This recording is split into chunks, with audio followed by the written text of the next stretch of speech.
آج ایک اخلاقی اور سبق آموز کہانی کے ساتھ ایک مرتبہ پھر آپ دوستوں کی خدمت میں حاضر ہیں۔ کہانی کا عنوان ہے لکھنؤ کے درزی کا جنازہ۔ وہ جنازہ کیسا تھا، اس درزی کی خواہش کیا تھی، وہ درزی کرتا کیا تھا، جانیے گا یہ سب آج کی اس ویڈیو میں۔ جڑے رہیے ہمارے یوٹیوب چینل حرف حقیقت کے ساتھ۔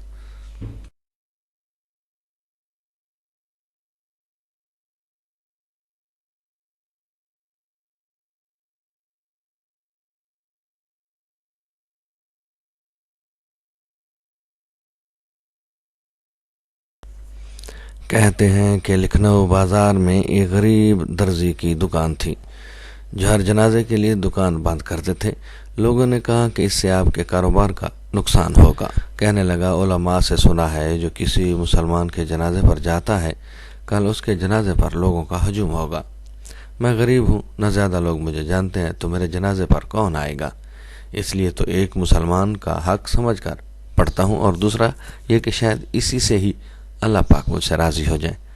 اللہ پاک کی شان دیکھیں کہ 1902 میں مولانا عبدالحی لکھنوی کا انتقال ہوا۔ ریڈیو پر بتلایا گیا، اخبارات میں جنازے کی خبر آئی۔ جنازے کے وقت لاکھوں کا مجمع تھا، پھر بھی بہت سے لوگ ان کا جنازہ پڑھنے سے محروم رہ گئے۔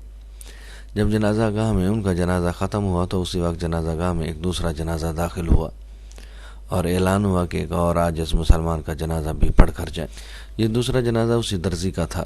مولانا کے جنازے کے سب لوگ، بڑے بڑے اللہ والے، علماء کرام، سب نے اس درزی کا جنازہ پڑھا، اور وہ لوگ جو پہلے والے جنازے سے رہ گئے تھے وہ بھی اس میں شامل ہو گئے۔ تو اس غریب کا جنازہ تو مولانا کے جنازہ سے بھی بڑھ کر نکلا۔ اللہ اکبر۔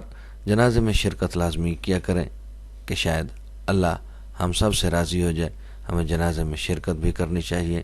دانا لوگوں کا بھی کہنا ہے کہ جنازے کی پہلی صف میں کھڑا ہونا دراصل انسان اپنے جنازے کی پہلی صف تیار کر رہا ہوتا ہے۔ امید ہے آپ کو ویڈیو پسند آئے گی۔ ویڈیو پسند ہے تو چینل کو ضرور سبسکرائب کیجیے گا۔